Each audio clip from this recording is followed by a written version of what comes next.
বান্দার হক, মানুষের পাওনা, মানবাধিকার, এই সংশ্লিষ্ট অপরাধ যদি কেউ করে কিয়ামতের দিন আল্লাহর সামনে দাঁড়ায়, এই ব্যক্তিকে আল্লাহ রাব্বুল আলামিন মাফ করবেন না। স্পষ্ট হাদিসে ঘোষণা এসেছে তার ক্ষমা আল্লাহ রাব্বুল আলামিন করবেন না। আল্লাহ রাব্বুল আলামিন ওই মামলাটাকে ওই বান্দার উপরে ন্যস্ত করে দিবেন, বান্দার উপর ন্যস্ত করে দিবেন। যার হক তুমি নষ্ট করেছ তার কাছে যাও, তিনি যদি মাফ করেন তাহলে আল্লাহ মাফ করবেন, আর তিনি মাফ না করলে আল্লাহ মাফ করবেন না। আর কিয়ামতের সেই ভয়াবহতম দিনে বাপ সন্তানকে, সন্তান বাপকে, এবং স্বামী স্ত্রী একে অন্যকে, পরম আপনজন, সেদিন কেউ কাউকে মাফ করবে না। এই জন্য বুদ্ধিমান ইমানদারের কাজ হলো যে তিনি বান্দার হক বা মানুষের পাওনাগুলো পরিশোধ করে হিসেবটাকে পরিষ্কার এবং ক্লিন রাখা, যাতে করে আল্লাহর সঙ্গে সাক্ষাতের দিন কোনো মানুষের হক অন্তত তিনি মেরেছেন, কোনো মানুষের হক নষ্ট করেছেন, কারোর অধিকার খর্ব করেছেন, অনাদায় রেখেছেন, এরকম অবস্থায় যেন তিনি উত্থিত না হন, না উঠেন। এই ব্যাপারটাকে ক্লিন রাখতে পারা, এটা হলো বুদ্ধিমান বিচক্ষণ মুসলমানের কাজ।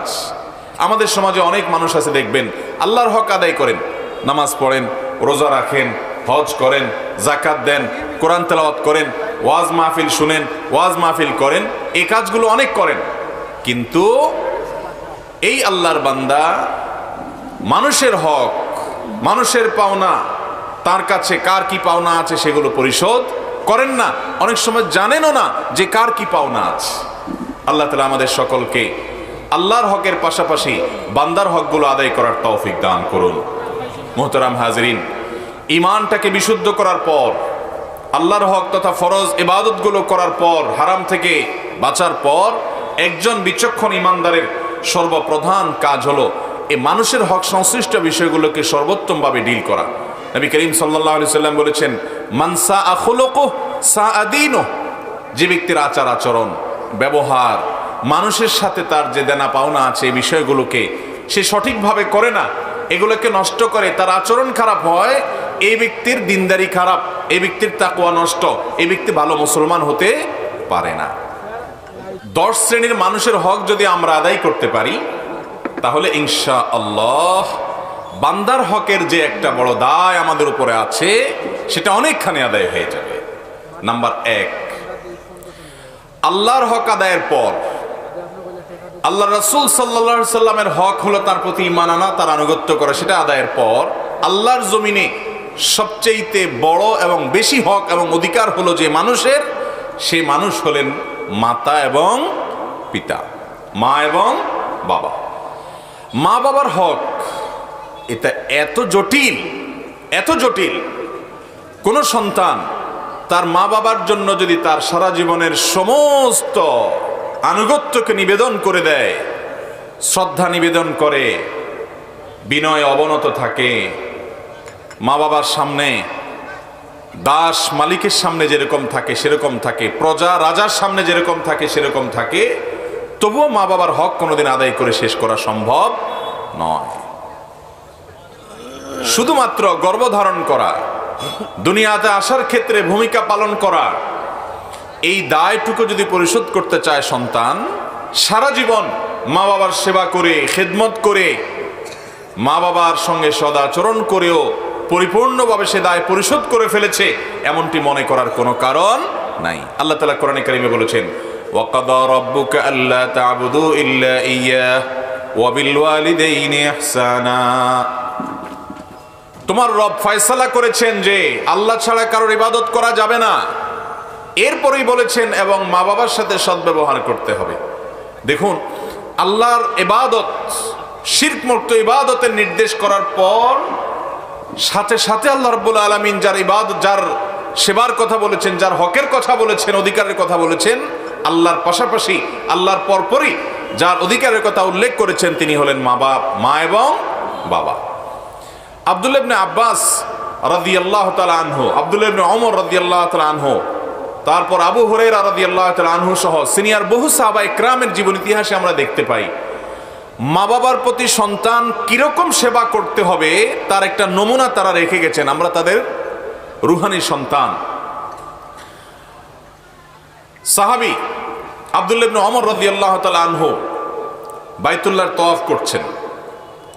এক ব্যক্তি তার মাকে, বৃদ্ধা মাকে কাঁধে তুলে নিয়ে তওয়াফ করছে।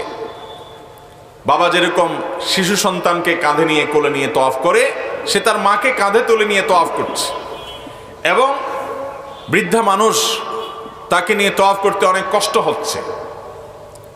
7 চক্কর মাকে কাঁধে নিয়ে দেওয়ার পর এরই কোনো একটা পর্যায়ে এসে তিনি সাহাবী আব্দুল্লাহ ইবনে ওমর রাদিয়াল্লাহু তাআলাকে দেখে চিনেছেন নবী সাল্লাল্লাহু আলাইহি ওয়াসাল্লামের সাহাবী। তখন বললেন যে, হে আব্দুল্লাহ ইবনে ওমর, এই যে আমার মায়ের জন্য আমি সেবা করছি, শুধু সেবা করছি তা নয়, তিনি কবিতা আবৃত্তি করে ছন্দের তালে তালে বলেছেন, ইন্নী লাহা বাইরুহাল মুদাল্লাল, আমি আমার মায়ের জন্য অনুগত অবনত ওঁটের মতো।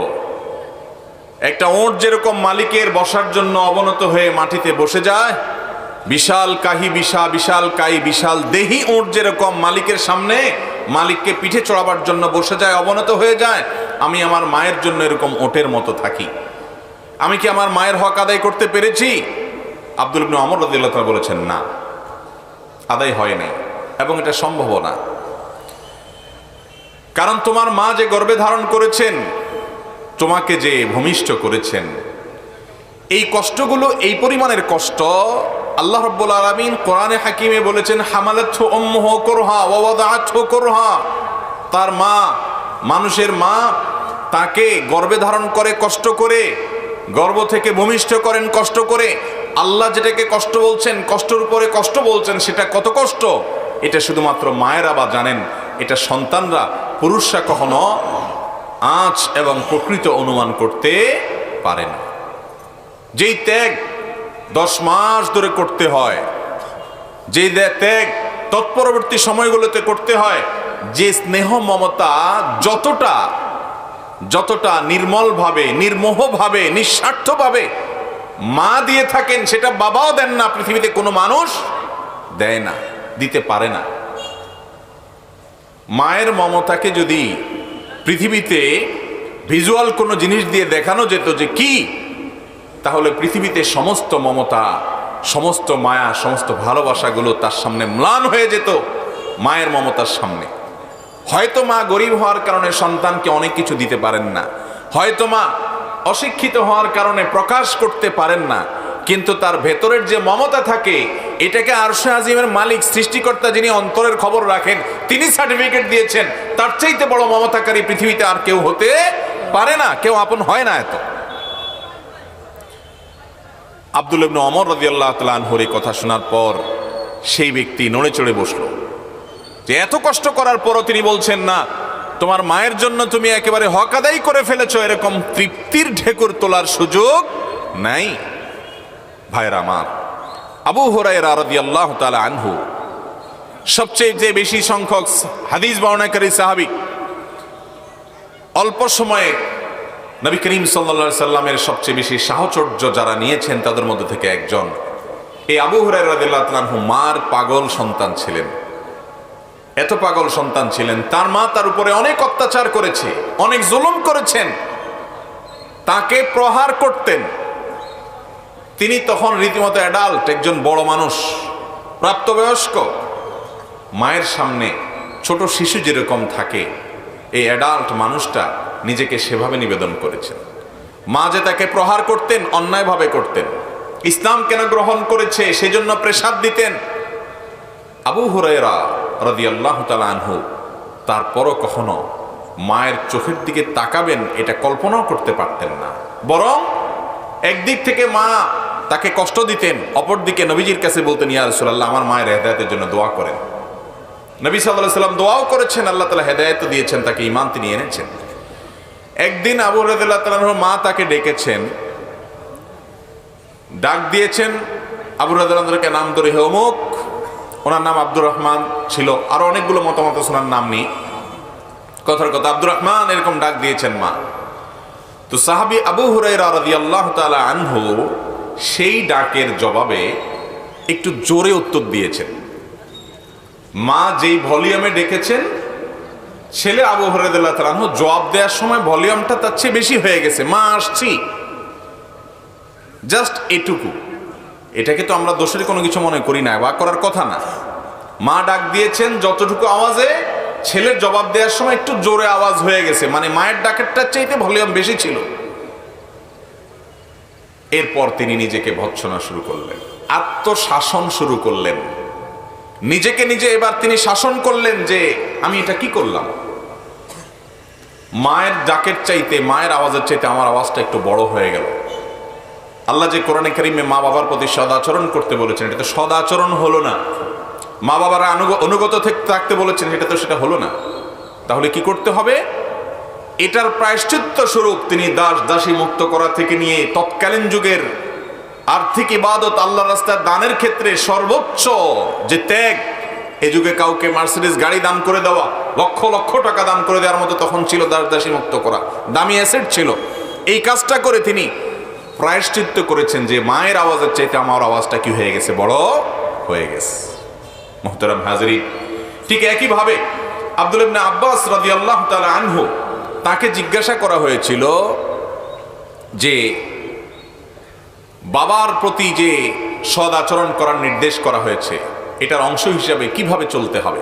তিনি বলেছেন, তোমার বাবার সামনে যদি কাপড় ঝাড়ো, কাপড়ে ধুলাবাড়ি লাগছে, এটাকে ঝাড়ো, তোমার বাবার সামনে বসা আছে, তাহলে তুমি বেয়াদব সন্তান, কুলাঙ্গার সন্তান। তুমি তোমার বাবার হক আদায় করো নাই, বেয়াদবি করেছো, নষ্ট করেছো, তার সামনে শুধু কাপড়টা ঝাড়া দিয়েছো। এটার কারণে, কারণ তুমি কোনো রাজার সামনে, তুমি কোনো পদস্থ কর্মকর্তার সামনে, পাওয়ারফুল কোনো ব্যক্তির সামনে কাপড় ঝাড়া দিবা না।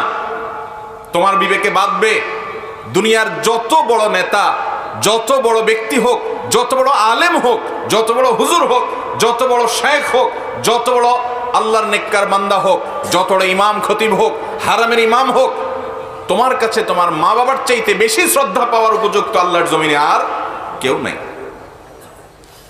আবু হুরায়রা রাদিয়াল্লাহু তাআলা আনহু, তিনি এক ব্যক্তিকে দেখতে পাচ্ছেন যে সেই লোকটা আরেকজনের সাথে হেঁটে আসছে। তিনি থামায় বললেন যে তোমাদের একজনের সাথে আরেকজনের কি সম্পর্ক, অর্থাৎ তোমরা কি কেউ কারো কিছু হও কিনা। তার সন্দেহ হলো। তখন ছেলে বলল যে উনি আমার বাবা। তখন আবু হুরায়রা বললেন, তোমার বাবা?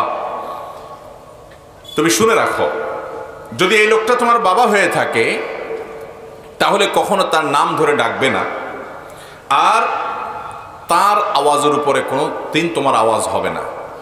তিনি যে আওয়াজে কথা বলবেন তার চাইতে বড় আওয়াজে তুমি কথা বলবা না। তার চাইতে বেশি উচ্চ আওয়াজ তুমি যদি কথা বলো তাহলে তুমি বাবার কুসন্তান, এবং এর জন্য কিয়ামতের ময়দানে ওই যে বান্দার হক নষ্ট করেছো তুমি, সবচেয়ে বড় হক বাবার হক, মায়ের হক, সেটা তুমি নষ্ট করেছো, এই জন্য তোমাকে জবাবদিহি করতে হবে। তার চাইতে কখনো জোরে যেন আওয়াজ না হয়। বাসাতে, বাড়িতে, ঘরে যখন কথাবার্তা হবে, বাপের আওয়াজের চাইতে তোমার আওয়াজ যেন বড় না হয়, এটা তোমাকে খেয়াল রাখতে হবে। আর কখনো কোনো জায়গায় হাজির হয়েছ, তোমার বাবা চেয়ারে বসার আগে তুমি বসবা না, বাবা বসবে তারপরে তুমি বসবে। আর যদি কখনো একসাথে চলো তো কখনো বাবার সামনে দিয়ে হাঁটবা না, তুমি পিছনে থাকবা, তোমার বাবার সামনে হাঁটবে, এবং এমন ভাবে হাঁটবা যে যে কেউ দেখে জিজ্ঞেস করে না লাগে এরা বাপ সন্তান, দেখেই বুঝতে পারে উনি বাপ উনি সন্তান, তোমার আদব থেকে, তোমার লেহাজ থেকে, তোমার ভদ্রতা থেকে। ভাইরা আমার, আজ এই জিনিসটা হারিয়ে গেছে। আজ আমাদের তরুণদের কাছে, যুবকদের কাছে, বিভিন্ন বয়সের মানুষের কাছে যার সাথে সবচাইতে বেশি দুর্ব্যবহার করা যায়, যার চাইতে সবচাইতে বেশি রাগ ঝাড়ে যায়, যার চাইতে সবচেয়ে বেশি ঝাড়ি দিয়ে কথা বলা যায়, সেই লোকটার নাম হলো মা। ঠিক না বেঠিক? অফিসে বসের সাথে খুব ভদ্র হইয়া চলি আমরা,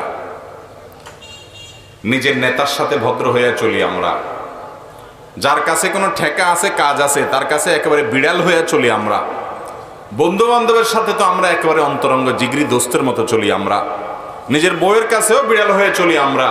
সব জায়গায় আমরা যতটা ভালো থাকি, যেই ব্যক্তিটাকে কথায় কথায় ঝাড়ি দিয়ে কথা বলাটাকে আমাদের অধিকার মনে করি, তিনি হলেন আমাদের হতভাগা মা। ঠিক না বেঠিক? মোহতারাম হাজরিন, অথচ আল্লাহর জমিনে এই মা এবং তারপর বাবা, এই দুটি মানুষ হলেন আমাদের সবচেয়ে বেশি সম্মান, শ্রদ্ধা, এহতেরাম, ভদ্রতা, শিষ্টাচার, সুন্দর আচরণ, বিনম্র ব্যবহার আমাদের শ্রদ্ধা সহ সব আনুগত্য এবং বিনয় পাওয়ার হকদার এই দুটি লোক। আল্লাহ তাআলা আমাদেরকে মা বাবার হক আদায় করার তৌফিক দান করুন। 10 শ্রেণীর মানুষের হক যদি আপনি আদায় করতে পারেন, আপনি বান্দার হকের ক্ষেত্রে মৌলিক কাজটা করে ফেললেন, 80% হক আদায় হয়ে গেল। তার মধ্যে থেকে মা এবং বাবা, তাদের হক কি আদায় করবেন? নাম্বার 1, তাদেরকে শ্রদ্ধা করবেন আচার আচরণে। ওই যে বললাম, প্রজা যেরকম রাজার সামনে থাকে, দাস যেরকম মালিকের সামনে থাকে, আপনার অফিসে সর্বোচ্চ বস কর্মকর্তার সামনে যেরকম থাকেন, তার চাইতে বেশি বিনয়ে অবনত হয়ে শ্রদ্ধায় নিজেকে তুচ্ছ করে তাদের সামনে থাকবেন। আপনার মা পৃথিবীর সবচেয়ে বড় রানী আপনার কাছে, আপনার বাবা পৃথিবীর সবচেয়ে বড় রাজা আপনার কাছে। শুধু রাজা আর রানী না, দুনিয়ার যত আলেমকে শ্রদ্ধা করেন, যত হুজুরকে সম্মান করেন, সমস্ত হুজুর পরে আপনার কাছে সবচেয়ে বেশি সম্মানের হকদার কে? আপনার মা, এরপর আপনার বাবা। চেষ্টা করব না আমরা ইনশাআল্লাহ? তাহলে ওনাদের প্রতি আমাদের কর্তব্য পালন করার জন্য মৌলিকভাবে আমরা কয়েকটা কাজ করব। নাম্বার 1, বিনয়ে অবনত হওয়া, বিনয়ী হয়ে থাকা, নিজেকে তুচ্ছ করে রাখা এবং তাদের সামনে আদব লেহাজ যেগুলো বললাম সেগুলো খেয়াল করে চলা। 1, এটা হলো আচরণগত। নাম্বার 2, তারা যত নির্দেশ করবেন, অন্যায় যদি কোনো নির্দেশ না করেন, কোনো হারাম নির্দেশ না করেন, তাহলে সেক্ষেত্রে সেই নির্দেশটা আমার মাথার উপরে থাকবে। আল্লাহ এবং তার রাসূলের নির্দেশের পর যার নির্দেশ পালন করতে আমি বাধ্য, কোরআন আমাকে বাধ্য করেছে, হাদিস আমাকে বাধ্য করেছে। নবীজি সাল্লাল্লাহু আলাইহি সাল্লাম বলেছেন, রিদার রব্ব ফি রিদাল ওয়ালিদাইন ওয়া সাখাতুর রব্ব ফি সাখাতিল ওয়ালিদাইন। তোমার মা বাবা তোমার উপরে খুশি তো তোমার আল্লাহ তোমার উপরে খুশি, মা বাবা বেজার তো আল্লাহ তোমার উপরে বেজার। তারা উভয়ে হলেন তোমার জান্নাতের দুয়ার, জান্নাতের দুয়ার তোমার মা বাবা। এই লোকগুলাকে তুমি সন্তুষ্ট রাখতে পারলে তোমার জন্য জান্নাত হয়ে গেল। হ্যাঁ, অযৌক্তিক কোনো কারণে তোমরা অসন্তুষ্ট হলে সেটা ভিন্ন কথা, এর জন্য আপনার দায় নাই। কিন্তু যৌক্তিক কোনো কারণে তারা যেন অসন্তুষ্ট হতে না পারেন, বিশেষ করে আপনার আচরণগত কারণে যেন না পারেন। যদি কখনো আচরণগত খারাপ কিছু হয়ে যায়, সঙ্গে সঙ্গে যখনই আপনার হুঁশ ফিরে আসবে যে আমি কি করলাম, তাদের পাও জড়িয়ে তাদের কাছে ক্ষমা চেয়ে চোখের পানি ফেলে মামলাটা নিষ্পত্তি করে নিতে হবে। যদি আপনার মা বাবা দুনিয়া থেকে চলে যান আর আপনি মাপ চাওয়ার সুযোগ না পান, তাহলে মামলা বড় জটিল, বড় কঠিন। এই জন্য দ্বিতীয় কাজ হলো তাদের আনুগত্য করা। যখন নির্দেশ করবেন নির্দেশ পালন করা। কত গুরুত্বপূর্ণ দেখেন, আপনি নফল নামাজে দাঁড়াইছেন, আপনার মা ডাক দিয়েছে, আপনি নামাজে আছেন, কিন্তু আপনার মার ডাক শুনে আপনি বুঝতে পেরেছেন খুব জরুরি কোনো বিষয়ে ডেকেছে, তাহলে নফল নামাজ ছেড়ে আপনার মায়ের ডাকে আপনাকে সাড়া দিতে হবে। এর নাম ইসলাম। নফল নামাজ আল্লাহর দরবারে দাঁড়িয়েছেন, সেটা ছেড়ে পর্যন্ত মায়ের ডাকে যেতে হবে। এইরকম মাসআলাও আছে, এরকম পরিস্থিতিও আছে। কত বড় জায়গায় আল্লাহ তাআলা রেখেছেন মাকে বাবাকে, আমরা কোথায় রেখেছি? নামাজ, কালাম, ইবাদত, বন্দেগী, জিকির, আজকার এগুলো কিচ্ছু কাজে আসবে না যদি আপনি মা বাবার হকের মধ্যে ত্রুটি করেন। তাহলে দ্বিতীয় কাজ হলো তাদের নির্দেশ পালন করা। নির্দেশ পালন করা করতে বলেছেন, অন্যায় যদি না হয় নির্দেশটা অবশ্যই আপনাকে পালন করার চেষ্টা করতে হবে। হ্যাঁ, এমন নির্দেশ করেছেন যেটা পালন করা আপনার সম্ভব না, সাধ্যের বাইরে, তাহলে সেক্ষেত্রে বিনয়ের সাথে অপারগতা প্রকাশ করবেন। বেয়াদবি করতে পারবেন না, তর্ক করতে পারবেন না, ধমক দিয়ে কথা বলতে পারবেন না। নাম্বার 3, তাদের প্রতি সার্বিকভাবে ইহসান করবেন। তাদের ভরণ পোষণ দেওয়া, তাদের আরাম যেন হয় সেই খেয়াল করা, তাদের যত রকমের খেদমত আছে সেই খেদমতগুলো করা। আল্লাহ তাআলা আমাকে আপনাকে মা বাবার প্রতি যে আমাদের কর্তব্য আছে, দায় আছে, তাদের যে অধিকার আর পাওনা আছে আমাদের কাছে, এটাকে যেন আমরা পুরোপুরি করতে পারি আদায়। আল্লাহ তাআলা আমাকে আপনাকে আমাদের সবাইকে সেই তৌফিক দান করুন। নাম্বার 2, দ্বিতীয় যেই ব্যক্তির প্রতি আপনার পাওনা আছে, অধিকার আছে মানুষের মধ্য থেকে সবচেয়ে বেশি, তিনি হলেন মহিলাদের জন্য স্বামী আর স্বামীর জন্য স্ত্রী, একই সঙ্গে বলতে পারি। আজ আমাদের দুনিয়াতে, এই পৃথিবীতে এই একটি জায়গায় বড় ধরনের ত্রুটি দেখা যাচ্ছে। আমাদের মা বোনরা অনেক ক্ষেত্রে ভালো, কিন্তু এই একটা জায়গায় এসে ভালো মানুষ হতে পারছেন না, সেটা হলো স্বামীর আনুগত্য করা। একটা হাদিস আপনারা শুনেছেন, নবী করিম সাল্লাল্লাহু আলাইহি সাল্লাম বলেছেন, কোন নারী যখন 4টি কাজ করে, জান্নাতের যে কোনো দুয়ার দিয়ে তার জন্য প্রবেশ করা সহজ হয়। সে 4টি কাজের প্রথমটা কি? ইদা সাল্লাতিল মারআতু খামসাহা, কোন মহিলা যখন 5 ওয়াক্ত নামাজ পড়ে, ওয়া সামাত শাহরাহা, রমজানের রোজাগুলো রাখে, সিয়ামগুলো রাখে ঠিক মতো, আর ওয়া আতাআত যাওজাহা, স্বামীর নির্দেশ মেনে চলে, আনুগত্য করে, স্বামীর কথা শুনে, ওয়া হাফিজাত ফারজাহা, নিজের ইজ্জতকে হেফাজত করে, সেক্সুয়াল যত অপরাধ হতে পারে, অবৈধ হারাম সম্পর্ক হতে পারে, সেটা অনলাইনে হতে পারে, অফলাইনে হতে পারে, সবগুলো থেকে নিজেকে বাঁচিয়ে রাখে, এই নারীর জন্য মাত্র 4টি কাজের বিনিময়ে আল্লাহ রাব্বুল আলামিন জান্নাতে যে কোনো দুয়ার দিয়ে প্রবেশ করার সুযোগ রেখেছে। মহিলাদের জন্য জান্নাতে যাওয়া ভাই এত সহজ আল্লাহ তাআলা করে দিয়েছেন যে হারাম হালাল বাছবিচার উপার্জনের মধ্যে এই ঝামেলার কাজটা, এই কঠিন কাজটা করতে হয় পুরুষকে, মহিলার এটা পোহাতে হয় না। আর বাহিরে উপার্জন করতে গিয়ে কারোর সাথে ঝগড়া, কারোর সাথে মারামারি, কারোর সাথে গন্ডগোল, অনেক গুনাহে লিপ্ত হওয়ার আশঙ্কা থাকে পুরুষের, মহিলা সেটা থাকে না, তিনি বাসায় থাকেন। তিনি এই মৌলিক 4টা কাজ যদি করতে পারেন, জান্নাতে যাওয়া তার জন্য সহজ। এত সহজ করার পরেও নারীদের একটা বড় অংশকে নবী করিম সাল্লাল্লাহু আলাইহি সাল্লাম মেরাজে জান্নাত জাহান্নামে দেখেছেন।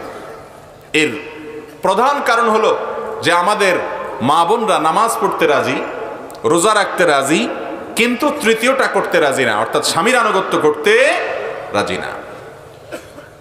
নারীবাদের নামে মুখরোচক স্লোগান আমাদের মা বোনদেরকে প্রতারিত করে রেখেছে। শয়তান তাদেরকে এর মাধ্যমে ধোকায় ফেলে দিয়েছেন, প্রবঞ্চনার শিকার তারা হয়েছেন। তাদেরকে শয়তান উস্কে দেয়, সমাজের শয়তানের দোসররা উস্কে দেয়, বলে কেন মানতে হবে স্বামীর নির্দেশ।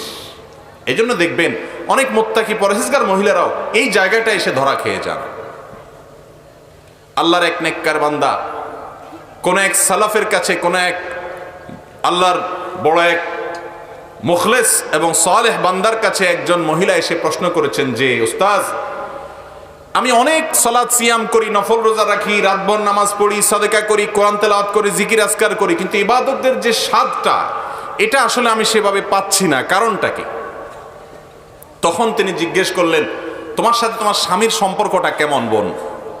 তখন ভদ্রমহিলা বললেন যে, আমি আপনাকে জিজ্ঞেস করছি ইবাদতের স্বাদ পাই না কেন, আর আপনি আমাকে জিজ্ঞেস করছেন যে স্বামীর সাথে সম্পর্ক কেমন? তখন উনি বললেন, বোন, তোমার স্বামীর সাথে তোমার সম্পর্কটা যদি খারাপ হয়, তুমি যদি তাকে আনুগত্য করতে না পারো, তোমার মধ্যে ইগো তৈরি করে ইবলিস, এবং তুমি যদি মনে করো যে না, তার কথা কেন শুনতে হবে, সে তো আমার চাইতে অধম বা সে আমার মতোই, তাহলে সেক্ষেত্রে তুমি ইবাদতের স্বাদ পাবা না বোন। যত ইবাদত করে এটা স্বাদ পাবা না।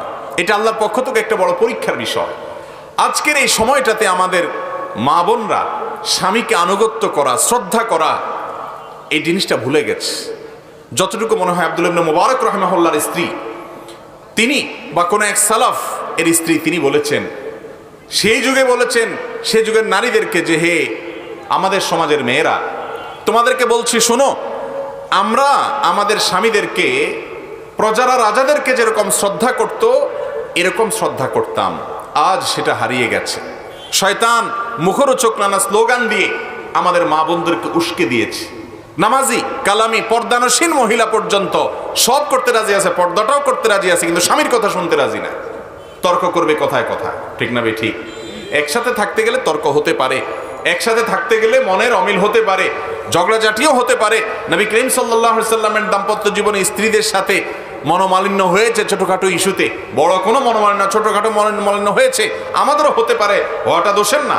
কিন্তু চূড়ান্তভাবে একজন জান্নাত প্রত্যাশী নারী, আল্লাহর একজন প্রিয় বান্দি, তিনি চেষ্টা করবেন যে আমার স্বামীর যত যৌক্তিক নির্দেশ আছে সেগুলো আমি মানার চেষ্টা করব, এবং তাকে আমি আমার অভিভাবক হিসাবে শ্রদ্ধা করব, আনুগত্য করব, এবং একজন মানুষের নির্দেশটা আমাকে মানতে হবে। তিনি আমার গার্ডিয়ান, আমি তারটা মানব। তিনি হোক আমার চাইতে শিক্ষার দিক থেকে পিছিয়ে, হোক বুদ্ধির দিক থেকে পিছিয়ে, হোক অনেক দিক থেকে পিছিয়ে, কিন্তু তিনি আমার স্বামী। এই আনুগত্যটা তাকে দিতে হবে আমার জান্নাতে যাওয়ার স্বার্থে। আল্লাহ তাআলা আমাদের মা বোনদের এই আমলটা করার তৌফিক দান করুন। তাহলে দ্বিতীয় যে মানুষটার অধিকার, সেটা হলো নারীদের জন্য স্বামীর অধিকার। প্রথম অধিকার হলো স্বামীর আনুগত্য করা, স্বামীর নির্দেশ মেনে চলা, তাকে অভিভাবক মনে করা, তাকে শ্রদ্ধা করা, তাচ্ছিল্য না করা, কথায় কথায় চড়াও না হওয়া, ঝগড়াঝাটি করতে না থাকা। এবং তেড়ামি না করা, ঘাট তেড়ামি না করা, আনুগত্য, এটা করতে হবে। আর সেই সাথে স্বামীর অধিকার আদায়ের জন্য অন্য যা যা আছে, তার সম্পদের হেফাজত, নিজের সম্ভ্রমের হেফাজত এবং তার যতটুকু সাধ্যে কুলায় সেবা, সৌজন্যতা, এটা বজায় রাখতে হবে। একই কথা স্বামীর জন্য প্রযোজ্য। আল্লাহ কোরআনে বলেছেন ওয়াশিরুহুন্না বিল মারুফ, হে পুরুষরা, স্বামীরা, তোমরা মেয়েদের সাথে সুন্দর এবং যথাযথ আচরণ করো, ভালো ব্যবহার করো, এটা তার হক। আমরা আবারও বলছি, আল্লাহর হক আমরা অনেকে আদায় করি, নামাজ রোজা আমরা অনেকে করি, কিন্তু স্ত্রীর হকটা আদায় করি না, তার সাথে সুন্দর ব্যবহার করি না, তার প্রতি খেয়াল রাখি না। অথচ নবী করিম সাল্লাল্লাহু আলাইহি সাল্লাম বলেছেন, খায়রুকুম লি আহলি, তোমাদের পুরুষদের মধ্যে ওই ব্যক্তি সবচেয়ে ভালো যে তার স্ত্রীর কাছে ভালো, যে তার স্ত্রীকে আচার আচরণের সৌন্দর্য দিয়ে, ব্যবহারের মাধুর্য দিয়ে, আচরণের উৎকর্ষ দিয়ে, সে সুন্দর ব্যবহারের মাধ্যমে, তার সুন্দর কাজ কারবারের মাধ্যমে তার স্ত্রীর মানসিক সন্তুষ্টি যেটা, তৃপ্তি যেটা সে আদায় করতে পেরেছে, হ্যাঁ আমার স্বামী লোকটা ভালো, এই জিনিসটা যে আদায় করতে পেরেছে সে আসলেও ভালো। নবী সাল্লাল্লাহু আলাইহি সাল্লাম বলেছেন, আর আমি হলাম তোমাদের মধ্যে পরিবারের কাছে সবচাইতে ভালো মানুষ। আমার পরিবার, আমার স্ত্রীরা আমাকে সবচাইতে ভালো হিসেবে স্বীকৃতি দেয় মন থেকে। এই জায়গাটা একজন মুসলমান পুরুষকে যেতে হবে। আর এটা হবে তখনই সম্ভব যখন তাদের সাথে আপনি কথায় কথায় গালিগালাজ করবেন না, কথায় কথায় দুর্ব্যবহার করবেন না, কোথাও কোথাও চড়াও হবেন না, ছোট লোকের মতো কথা বলবেন না, তুচ্ছ বিষয়ে তাকে ছোট করবেন না, তার ভুল ভ্রান্তিকে মাফ করার মতো মানসিকতা আপনার মধ্যে থাকতে হবে আপনি একজন স্বামী হিসেবে। আয়েশা রাদিয়াল্লাহু তাআলা আনহা বয়সে কম ছিল, আটার খামিরা বানিয়ে অনেক সময় রেখে দিতেন, সেগুলো এসে আপনার ছাগলের বাচ্চা এসে অথবা দাওয়াজেন টাইপ যেগুলো, সেগুলো এসে অনেক সময় খেয়ে ফেলতো। এরকম আরো বয়স কম হওয়ার কারণে অনেক জিনিস খেয়াল করতে পারতেন না। নবী করিম সাল্লাল্লাহু আলাইহি সাল্লাম কখনো দুর্ব্যবহার, কত দূরের কথা, কখনো এটাকে শাসনের নাম দিয়ে তার সাথে শক্ত এবং রূঢ় আচরণ করেছেন, এরকম কোনো হাদিস পাওয়া যায় না। অতএব স্বামীদেরও কর্তব্য হলো স্ত্রীদের সাথে সর্বোচ্চ সুন্দর ব্যবহার করা। এই ক্ষেত্রে আমাদের দৈন্যতা আছে। বাহিরে মানুষের সাথে খুব ভালো, অচেনা মহিলার সাথে কথা বলতে খুব ভদ্র সাজেন, কিন্তু বাসায় বউয়ের সাথে ছেঁচড়ার মতো আচরণ করেন। ঠিক না ঠিক? কাস্টমার যদি মহিলা হয়, কি নরম নরম কথা তার সাথে বলেন, কি ভদ্র ভদ্র মানুষ সাজেন। ফোনে অন্য মহিলার সাথে কথা বললে কত ভালো সাজেন, নিজের স্ত্রীর সাথে ব্যবহার খারাপ করেন। অথচ আপনার ব্যবহার সবচেয়ে ভালো পাওয়ার হক আপনার মা বাবার পরে আপনার স্ত্রী, তার চাইতে বড় হক আর কারোর হতে, কোনো কাস্টমারের অপরিচিত মানুষের হতে পারে না। এই একটা জায়গায় আমাদের অনেকের ত্রুটি আছে। যেটা বললাম মহিলাদের কথা, একই কথা পুরুষদের ক্ষেত্রেও প্রযোজ্য। অনেক পুরুষ আছে, দাঁড়িয়ে আছে, টুপি আছে, নামাজ রোজা আছে, জুব্বা আছে, উনি আলেম মানুষ, হুজুর মানুষ, ইমাম সাহেব, হাজি সাহেব, গাজী সাহেব, সভাপতি সাহেব, সেক্রেটারি সাহেব, বক্তা সাহেব, শ্রোতা সাহেব, সব সাহেব ঠিক আছে, কিন্তু নিজের স্ত্রীর সাথে ব্যবহারটা ভালো করে না। তার আচরণ, কথায় কথায় যে তার মুখ দিয়ে গালি বাইর হয়, তার বউয়ে ঠিকই জানে, কেউ না জানলেও। ঠিক না ঠিক? এই জন্য নবী করিম সাল্লাল্লাহু আলাইহি সাল্লাম বলেছেন, তোমার চরিত্র ভালো কি মন্দ এটার সার্টিফিকেট দিবে তোমার স্ত্রী। আমাদের তো কমিশনার সাহেবরা দেয়, মেম্বার সাহেবরা দেয়। মেম্বার সাহেব, কমিশনার সাহেব আমার চরিত্রের কি জানে? আমার চরিত্রের আসল রূপ, আমি মানুষটা বাইরে লম্বা লম্বা ভালো কথা বলি, কথায় কথায় গালিগালাজ করি কিনা, ঝগড়াঝাটি করি কিনা, মারধর করি কিনা, ভাঙচুর করি কিনা, এবং বেয়াদবের মতো আচরণ করি কিনা, বদমেজাজ করি কিনা, অসভ্যের মতো কাজ করি কিনা, এটা জানবে আমার স্ত্রী। ঠিক না ঠিক? আর এই জন্যই তার কাছে ভালো থাকার চেষ্টা করতে হবে, না হলে আপনি ভালো হতে পারবেন না, ভালো মুসলমান হওয়ার সুযোগ নেই। ভালো মুসলমান লেবাসে পোশাকে হয় না, ভালো মুসলমান হয় আচার আচরণে। লেবাস পোশাকের সাথে ভালো মুসলমান হওয়ার সম্পর্ক আছে, কিন্তু তার চাইতে বেশি সম্পর্ক আছে হলো আচার আচরণের মাধ্যমে। আজকাল আচার আচরণে খাঁটি মুসলমান, ভালো মুসলমান সোনার হরিণ হয়ে গেছে ভাই, সোনার হরিণ হয়ে গেছে। ইবাদত গুজারে মুসলমান পাওয়া যায়, ঈমান আকীদায় মুসলমান পাওয়া যায়, কিন্তু আচার আচরণে মানুষের অধিকার, মানবাধিকার, কার কি হক আছে সেটা আমি আদায় করলাম কিনা, কোনো ত্রুটি করলাম কিনা, এই প্রশ্ন নিজের কাছে রেখে এটার যুৎসই উত্তর খুঁজে বের করে আনা, সেই জায়গা পর্যন্ত যাওয়ার মতো মুসলমান আজ সমাজ থেকে হারিয়ে গেছে। আল্লাহ তাআলা আপনাকে আমাকে মানুষের হক সম্পর্কে সচেতন মুসলমান হওয়ার তৌফিক দান করুন। চেষ্টা করবো না ইনশাআল্লাহ? তাহলে 1 নম্বর মা বাবা, 2 নম্বর হলো স্বামী স্ত্রী পারস্পরিক, তাদের একে অন্যের হক আদায় করা। 3 নম্বর হলো নিজের ভাই বোন, এই ক্ষেত্রেও যথেষ্ট দৈন্যতা আছে। বন্ধু বান্ধবের সাথে যত সম্পর্ক নিবিড় ঘনিষ্ঠ, নিজের আপন ভাই বোনের সাথে সম্পর্কটা তত ভালো নাই, ঠিক না ভাই? শ্বশুর বাড়ির লোকদের বিশেষ করে শ্যালিকার সাথে সম্পর্ক যত ভালো, বোনের সাথে সম্পর্কটা এতটা।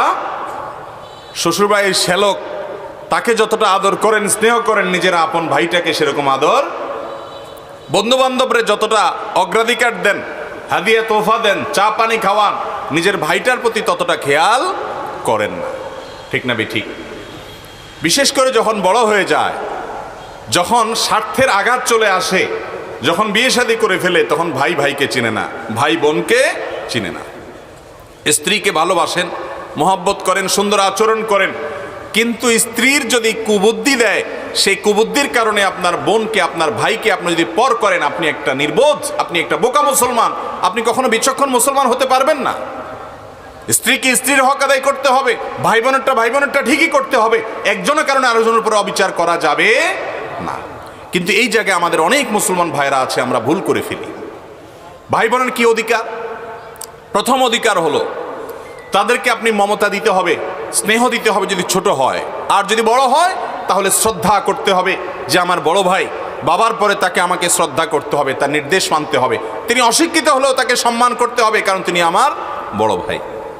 এবং টাকা পয়সা দেওয়ার ক্ষেত্রে, হাদিয়া তোফা দেওয়ার ক্ষেত্রে দুনিয়ার অন্য যে কোনো ব্যক্তির চাইতে আমি আমার বন্ধু বান্ধব, শ্বশুরবাড়ির আত্মীয়, অন্যান্য যত লোকজন আছে, তাদের সবার চাইতে প্রায়োরিটি এবং অগ্রাধিকার দিতে হবে আমার ভাইকে, বোনকে, কারণ আমার রক্ত সম্পর্কে আত্মীয়ের মধ্যে এরা সবচেয়ে কাছের, যার কারণে তাদের প্রতি সবচেয়ে সদাচরণ করতে হবে। বাবার সম্পদ, মায়ের সম্পদে ভাই বোনের যে অধিকার আছে, এটা দিতে হবে পাই পাই করে। এখানে কোনো প্রকার গড়িমসি করা যাবে না। আমাকে বাবা অন্যায়ভাবে কিছু দিল আমি নেব না, না, আমার ভাইয়ের অধিকার আছে, তাকেও সমানভাবে দিতে হবে। এরকম বলার মতো ইমানি অবস্থা, নৈতিক শক্তি এবং ভিত্তি থাকতে হবে, তাহলে আপনি বান্দার হক আদায় করলেন। ভাই বোনের অধিকার। 4 নম্বর হলো যত রকমের রক্ত সম্পর্কীয় আত্মীয় আছে তাদের অধিকার। রক্ত সম্পর্কীয় আত্মীয়র অধিকারটা এত গুরুত্বপূর্ণ যে রক্ত সম্পর্কের এই যে আত্মীয়তা, এই বন্ধনটাকে আল্লাহ তাআলা কথা বলার শক্তি দিয়েছেন, মানে তার ভয়েস দিয়েছেন আল্লাহ তাআলা। যদিও এটা কোনো ভিজুয়াল জিনিস না, কিন্তু আল্লাহ তাআলা এটাকে এমন একটা বস্তুতে পরিণত করে তার কথা বলার শক্তি দিয়েছেন যে বস্তু কথা বলতে পারে। আত্মীয়তার বন্ধন আল্লাহকে বলেছেন যে, আল্লাহ হাদিসে কুদসিতে আসছে যে আত্মীয়তার বন্ধনের সাথে আল্লাহর কথোপকথনের পর আত্মীয়তার বন্ধন আল্লাহর কাছে আবদার করেছে যে, আল্লাহ আমার অবস্থানটা কোন জায়গায়।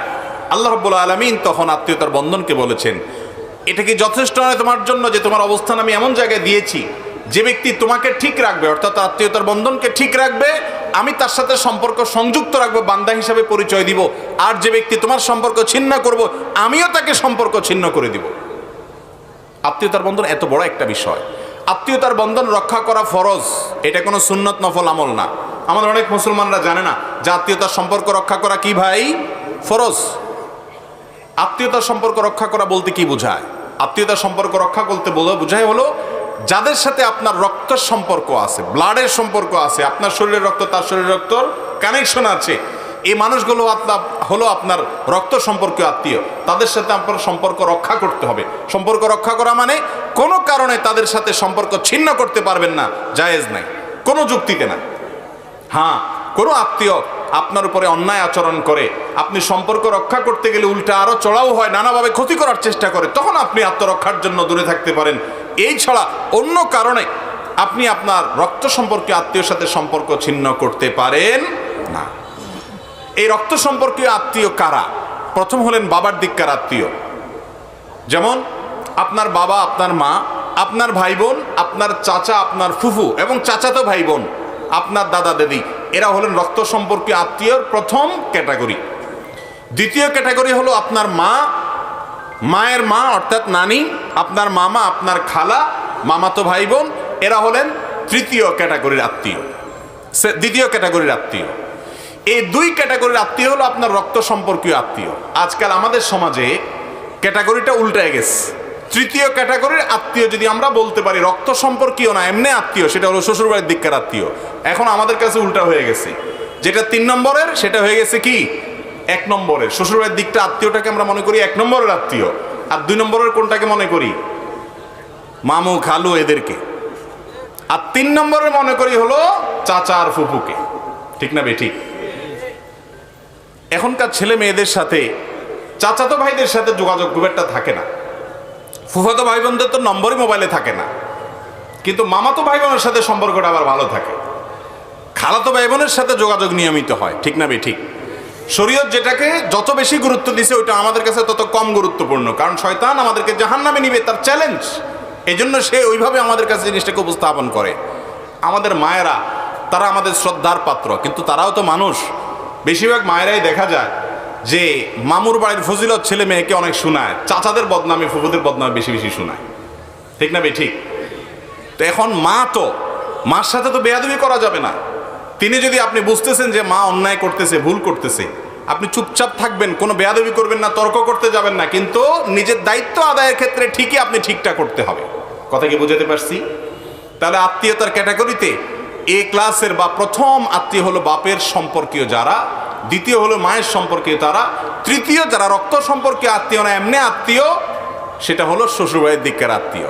এখন আমরা যদি উল্টাই দিয়ে শ্বশুরবাড়িটারে 1, মামার বাড়িটাকে 2 আর চাচা ফুফু তারা 3, বরং কোনো কোনো ক্ষেত্রে আত্মীয়তাদের কথা শত্রু, ঠেলাঠেলি, বাদাবাদি তাদের সাথে। ঠিক না বেঠিক? আল্লাহ তাআলা আমাদেরকে আত্মীয়দের হক আদায় করার তৌফিক দান করুন। আত্মীয়দের হক কি?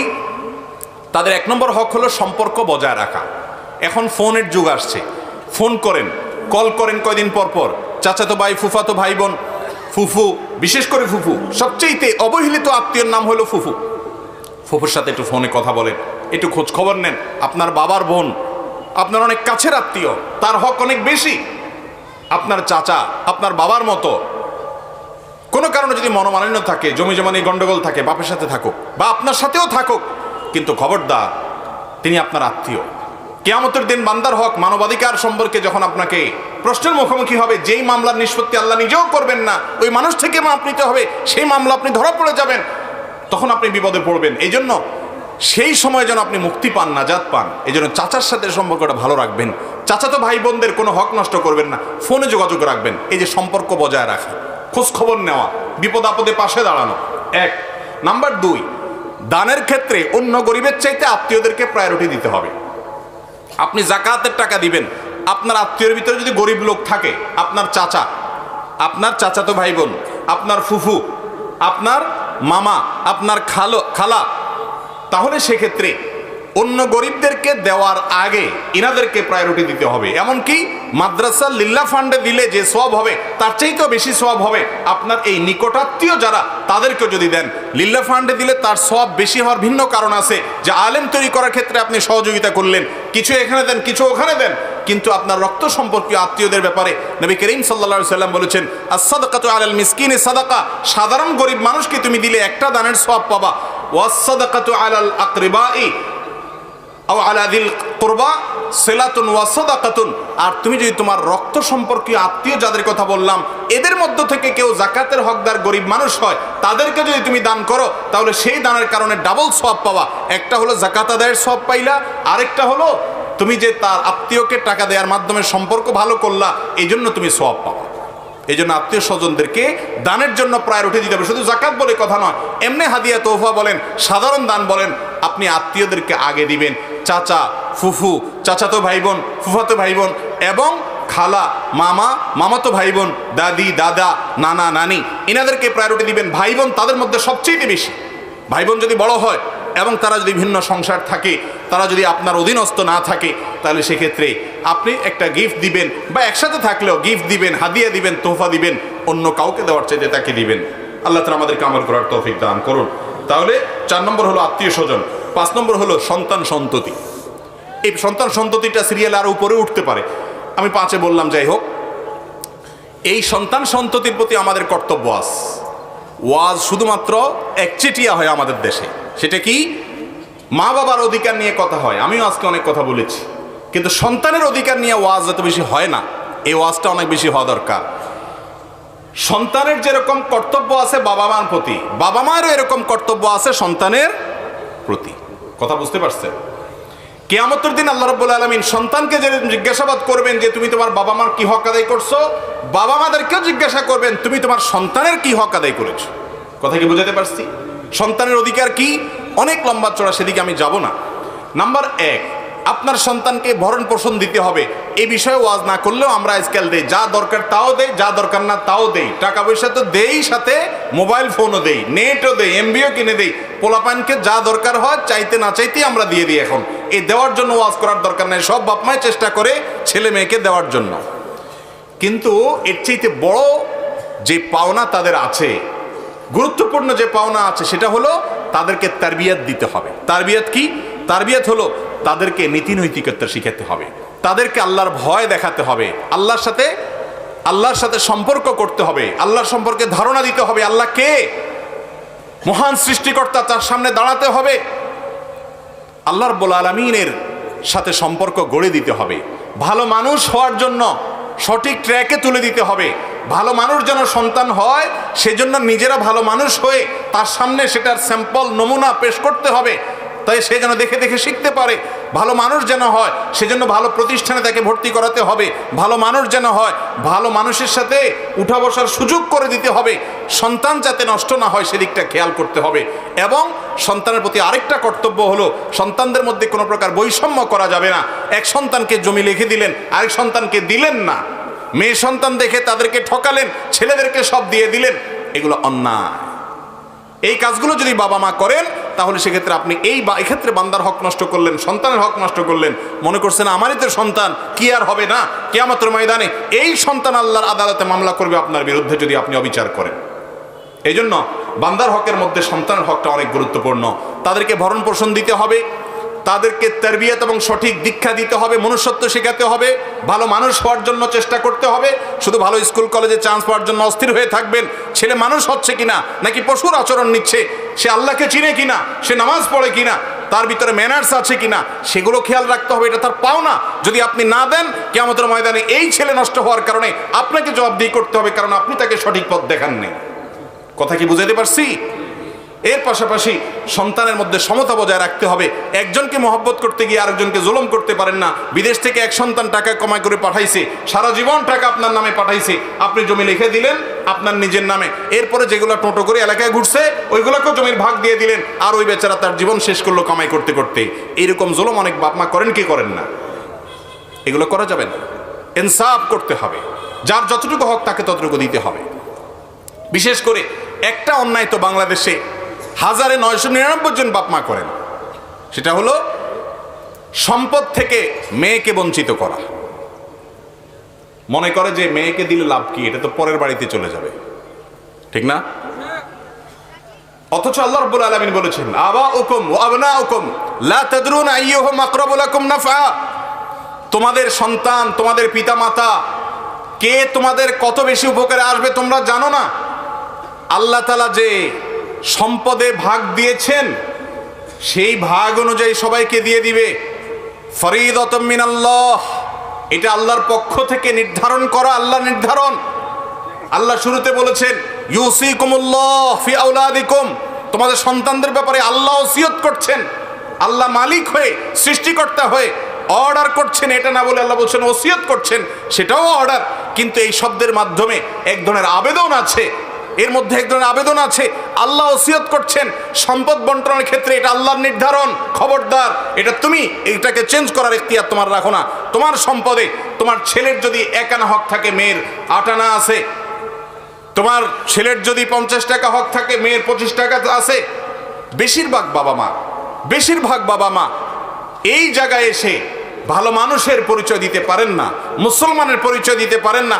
কিয়ামতের ময়দানে বহু হাজী সাহেব বাবা, বহু গাজী সাহেব বাবা, বহু দাড়িওয়ালা বাবা, বহু তাহাজ্জুদ গুজার বাবা, বহু নেকামলকারী বাবা, বহু দানকারী বাবা, বহু কোরআন তেলাওয়াতকারী বাবা, বহু জিকিরকারী বাবা, বহু নেককার বাবা, বহু মসজিদ প্রতিষ্ঠাকারী বাবা, বহু মাদ্রাসা প্রতিষ্ঠাকারী বাবা, বহু আলেম বাবা আল্লাহর কাছে ধরা পড়ে যাবে এই একটা জায়গাতে, যে ছেলেকে সম্পদ দিয়েছেন, সম্পদে মেয়েকে দিয়ে যান নাই, নিজে যে জীবিত থাকতে অন্যায় করে গেছেন। এটা করা যাবে না, এটা গুনাহ।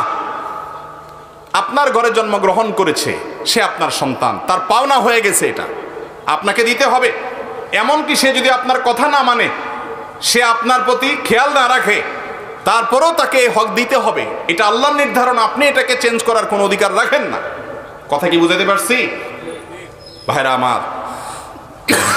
আপনার মেয়েকে আল্লাহ তাআলা সম্পদে যে অধিকার দিয়েছেন সেটা দিতে হবে। বাংলাদেশে জমির দলিলগুলো যাচাই করে দেখেন, চেক করে দেখেন, কয়টা দলিলে দেখবেন মেয়েরা মালিক, সব ছেলেরা। মেয়েদের প্রতি আমরা অত্যাচার করছি, অবিচার করছি, তাদের অধিকার দিচ্ছি না। তাদের অধিকার দিতে হবে।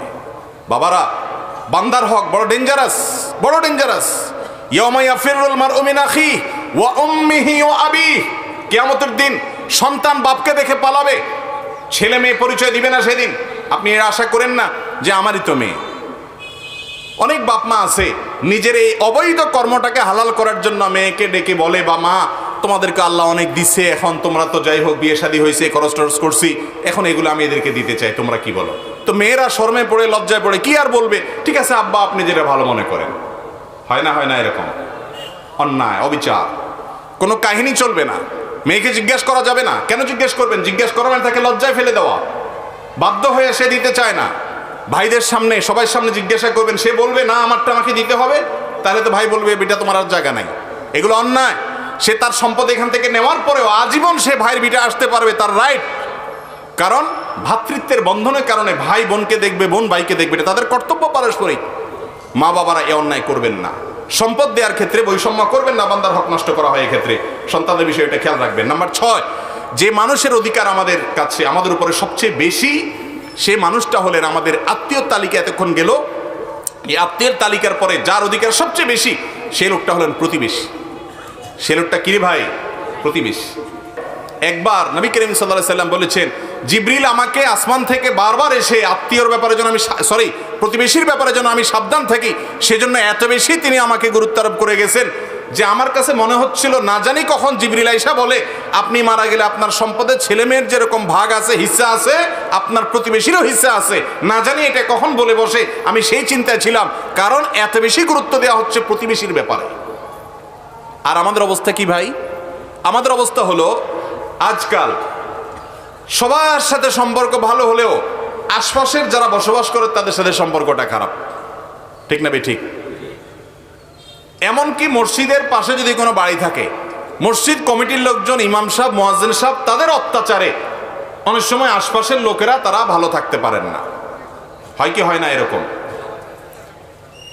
আপনার বাড়ির পাশের বাড়ি, আপনার ঘরের পাশের ঘর, তাদের প্রতি আপনার সদাচরণ করতে হবে। তার বাসা বাড়িতে আপনার বাড়ির পানি তার বাড়িতে গিয়ে পড়ে, আপনার গাছের ছায়া দিয়ে তাকে একেবারে আপনি অন্ধকার করে রাখছেন, আপনি তার সাথে শত্রুতার সুলভ আচরণ করছেন, এগুলো জায়েজ নাই। নবী করিম সাল্লাল্লাহু আলাইহি সাল্লাম বলেছেন, লা ইউমিনু মান লা ইয়ামানু জারুহু বাওয়াইকাহু, যার হাত মুখের কষ্ট দ্বারায়, অনিষ্ট দ্বারায় প্রতিবেশী কষ্ট পায়, সে ঈমানদার হতে পারে না। সে ঈমানদার হতে পারে না। প্রতিবেশী আপনার দ্বারা কষ্ট পাওয়া যাবে না। তারা যেন কষ্ট না পায়, এটা খেয়াল রাখতে হবে, সুসম্পর্ক রাখতে হবে। নবী করিম সাল্লাল্লাহু আলাইহি সাল্লাম আবু যর গিফারী রাদিয়াল্লাহু আনহুকে বলেছেন, তুমি যখন তরকারি রান্না করো, ভালো কোনো তরকারি রান্না করলে, গোশত রান্না করলে ঝোলটা বাড়ায় দিবা, প্রতিবেশীর বাড়িতে একটু পাঠাবা। আমরা ছোটবেলায় দেখেছি মা চাচিদের মধ্যে আমলটা ছিল, একটু ভালো খাবার হলে আশপাশের ঘর বাড়িগুলোতে পাঠায় দিতেন। আজ সে আমল হারিয়ে গেছে। আমাদের সমাজে আছে এখন এগুলা? নাই। অথচ এটা নবী করিম সাল্লাল্লাহু আলাইহি সাল্লামের নির্দেশ যে প্রতিবেশীদের বাসায় ভালো খাবার থাকলে পাঠাও, হাদিয়া বিনিময় করো, তাদের সাথে সম্পর্ক রক্ষা করে চলো। প্রতিবেশী যাতে আমার দ্বারা অন্তত কষ্ট না পায়, তাদের প্রথম অধিকার হলো তারা আপনার দ্বারা কোনো কষ্ট পাবে না। আপনার পানি দ্বারায়, আপনার ছায়া দ্বারায়, আপনার চলাফেরা দ্বারায়, আপনি এমন হাই ভলিউমে গান শুনলেন, প্রতিবেশী বেচারা ঘুমাইতে পারলো না। আপনি এমন শব্দ করলেন, প্রতিবেশী বাচ্চা ঘুম থেকে উঠে গেল। আপনি এমনভাবে ময়লাটা ফেললেন, প্রতিবেশী বেচারার নাকে হাত দিয়ে চলতে হলো। আপনি এমনভাবে রাস্তায় বেড়া দিলেন যে প্রতিবেশীর বেচারার কষ্ট হলো। কখনো খোঁজখবর নিলেন না, তার বিপদ আপদে গেলেন না। এখন বিশেষ করে এমন একটা স্বার্থপরতার যুগ চলছে, এমন একটা স্বার্থান্তের যুগ চলছে। এখন সবাই ইয়ানফসি ইয়ানফসি, কীভাবে আমি ভালো থাকবো, কীভাবে আমার ফ্যামিলি ভালো থাকবে, এর বাইরে আমরা চিন্তা করি না। অথচ ইসলাম বলে আপনার পাশের বাড়ি, পাশের ঘর, সামনের ঘর, পিছের ঘর, কারা কীরকম আছে তাদের দিকে খেয়াল করেন।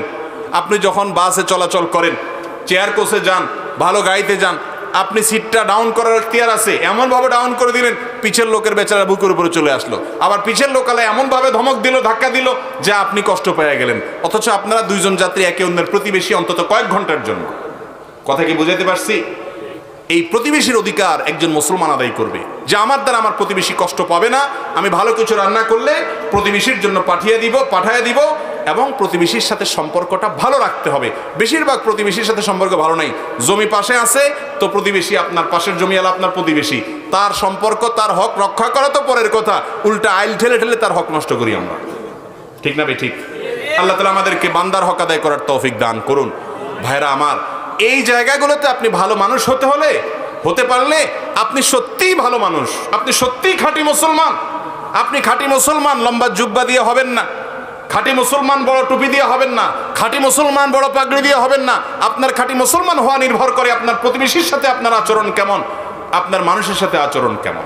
আল্লাহ আমাকে আপনাকে আমাদের প্রতিবেশীর সাথে সুসম্পর্ক যেন আমরা রাখতে পারি। তারা খারাপ হলেও আমার থেকে অন্তত আমি ভালো কিছু করব, খারাপ কিছু করব না, এই চেষ্টাটা আমাদের যেন থাকে। আল্লাহ তাআলা আমাকে আপনাকে আমাদের সবাইকে সেই তৌফিক দান করুন। নাম্বার 7, ইয়েতিম। ইয়েতিমের সবচেয়ে বড় অধিকার হলো তার সম্পদ অন্যায়ভাবে ভক্ষণ করা যাবে না। আপনি চাচা, আপনার ভাই মারা গেছেন, আপনার ভাতিজারা আপনার কাছে আমানত। আপনার প্রতিবেশী, আপনার এলাকাতে কোনো বাচ্চা বাপ হারিয়েছে, সে আপনার কাছে আমানত। তার কোনো সম্পদ থাকলে সেটা আপনি অন্যায়ভাবে ভক্ষণ করতে পারবেন না। কোরআনে কারিমে আল্লাহ তাআলা এটার সম্পর্কে অনেক শক্ত ভাষায় আমাদেরকে ভৎসনা করেছেন, সাবধান করেছেন। ইয়েতিমের সম্পদ যদি আপনি লালন পালন করেন, দেখভালও করেন, অন্যায়ভাবে যেন আপনি সেটা মেরে যেন না খান, সাবধান থাকতে হবে। 1 নাম্বার 2, ইয়েতিমের দায়িত্ব গ্রহণ করা, অভিভাবক হওয়া, এটা কত বড় সওয়াবের কাজ জানেন? নবী করিম সাল্লাল্লাহু আলাইহি ওয়াসাল্লাম বলেছেন, আনা ওয়া কাফিলুল ইয়েতিমি কাহাতাইন। এই দুটি আঙ্গুল যেরকম পাশাপাশি একটা আরেকটার সাথে আছে, আমি এবং ইয়েতিম কিয়ামতের ময়দানে এরকম পাশাপাশি থাকবো। ইয়েতিমের লালন পালনকারী, ইয়েতিমের অভিভাবক যারা হবে, কোনো ছেলের বাপ মারা গেছে, আপনি গিয়ে বললেন ঠিক আছে আমি এই ছেলেটার দায়িত্ব নিলাম, তার মাকে বললেন ও যতদিন প্রাপ্তবয়স্ক না হবে ওর খাওয়া দাওয়া, পড়ালেখা, বাবা সুলভ স্নেহ যা দেওয়া দরকার সব আমি দেব, এই দায়িত্ব যদি আপনি নেন, আপনি ইয়েতিমের অভিভাবকত্ব নিলেন। এই ইয়েতিমের স্পন্সর যারা হবেন, ইয়েতিমের অভিভাবক যারা হবেন, তারা কিয়ামতের দিন জান্নাতে নবী করিম সাল্লাল্লাহু আলাইহি সাল্লামের পাশেই তাদের জান্নাত থাকবে। এই লোকগুলো তার পাশে থাকার সুযোগ হবে। আজ আমাদের সমাজে এটা হারায় গেছে ভাই। আমরা করি সেটা নিজের স্বার্থের জন্য করি। অনেকে দেখবেন ইয়েতিম বাচ্চা নিয়ে আসে, বাপ মরে গেছে, মা মরে গেছে, সেই বাচ্চা নিয়ে আসে, লালন পালন করে, কিন্তু এটা নিজের স্বার্থে। কিভাবে নিজের স্বার্থে? নিজের হয়তো ছেলে মেয়ে হয় না, তো বাচ্চার মুখ থেকে একটু বাপ ডাক শুনবে, মা ডাক শুনবে, সেই জন্য নিয়ে আসে। এটা হলো নিজের স্বার্থে নিয়ে আসা। এই নিয়তে নিয়ে আসলে আপনি সওয়াব পাবেন না। আপনার নিজের 3-4টা ছেলে মেয়ে আছে আল্লাহর রহমতে, তারপরেও আপনি একটা ইয়েতিম বাচ্চার দায়িত্ব নেন এবং তাকে বাবা সুলভ স্নেহ করেন, শুধু টাকা পয়সা নয়, অভিভাবকত্ব করেন, তাহলে এটার কারণে আপনি জান্নাতে যাবেন। শুধু জান্নাতেই যাবেন না, নবীজি সাল্লাল্লাহু আলাইহি সাল্লামের প্রতিবেশী হিসেবে জান্নাতে থাকতে পারবেন ইনশাআল্লাহ। এই আমলটা আরবিয়ানরা খুব ভালো বুঝছে, আমাদের দেশে মানুষ এটা বুঝে না। কত ইয়েতিম আছে, ইয়েতিমরা, তাদেরকে কাড়াকাড়ি করে আমরা দায়িত্ব নেওয়া উচিত, চেষ্টা করবো না ইনশাআল্লাহ। সেই সাথে ইয়েতিমের মাথায় হাত বুলানোর পরেও হাদিসে ফজিলত আসছে। আপনি আর কিছু পারেন না, ইয়েতিম বাচ্চার বাড়িতে গিয়ে যতটুকু পারেন খেদমত করে মাথায় একটু হাত বোলান। কারণ বাপ হারানোর বেদনা এটা যে হারিয়েছে সে বাচ্চাটা শুধু বুঝে, আপনি বুঝবেন না। এই জন্য ওই বাচ্চাটাকে একটু স্নেহ দেন, একটু মমতা দেন, চেষ্টা করবো আমরা ইনশাআল্লাহ। এরপরে 8 নম্বর যার অধিকারের কথা বলবো, তিনি হলেন আমাদের অধীনস্থ কাজের লোকরা। তাদেরও অধিকার আছে, তাদেরও অধিকার আছে। আপনার হাউস ড্রাইভার, বাসা যে মহিলাটা কাজ করে, বাসা যে লোকটা কাজ করে, আপনার পিয়ন, আপনার অফিসে আপনার অধীনস্থ কর্মচারী, এই লোকগুলোর অধিকার আছে। কিরকম অধিকার? নবী করিম সাল্লাল্লাহু আলাইহি সাল্লাম বিদায় হজের ভাষণে, জীবনের শেষ সর্বোচ্চ বড় ভাষণে তিনি বারবার আমাদেরকে সাবধান করেছেন যে তোমাদের অধীনস্থ যারা থাকবে, যারা তোমাদের ভাই, তোমাদের মতোই মানুষ, আদম সন্তান, আল্লাহ তোমাদের অধীনস্থ করে দিয়েছেন, তাদের সাথে তোমরা ভালো আচরণ করবে, সুন্দর ব্যবহার করবে, তাদের হক নষ্ট করবে না। এমনকি নবী সাল্লাল্লাহু আলাইহি সাল্লাম বলেছেন তোমরা যা খাবে তাদেরকে তা খাওয়াবে, ওই মানের একই মানের খাবার দিবা, তোমাদের সাথে বসায় খাওয়াবা, এবং তোমরা যে পোশাক পরো তারা যেন সে পোশাক পরে। আজ আমাদের সমাজের বাস্তবতা কি বলেন? একজন মানুষ আমরা দেখা যায়, আমার কাজের লোক, তার ছেলের জন্য যদি একটা জামা কিনে, আর একই জামা যদি আমার ছেলের জন্য আমি আগে কিনছিলাম কাকতেলে ভাবে যদি মিলে যায়, আমরা লজ্জায় মাথা হেট হয়ে যায় না? যে আমার ছেলের জামা আর আমার কাজের বুয়ার ছেলের জামা একরকম, মানিজ্যত থাকে। এই রোগটা আমাদের মধ্যে আছে না নাই?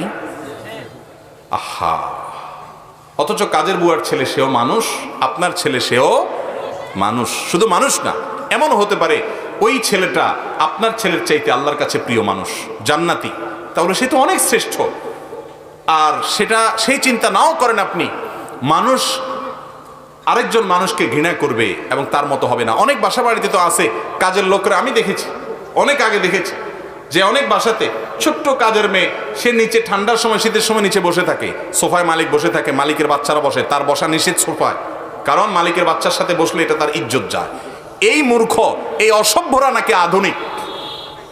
ইসলাম বলেছে মানুষকে সর্বোচ্চ সম্মান দিতে, মানবাধিকার দিতে, মানুষের অধিকার দিতে।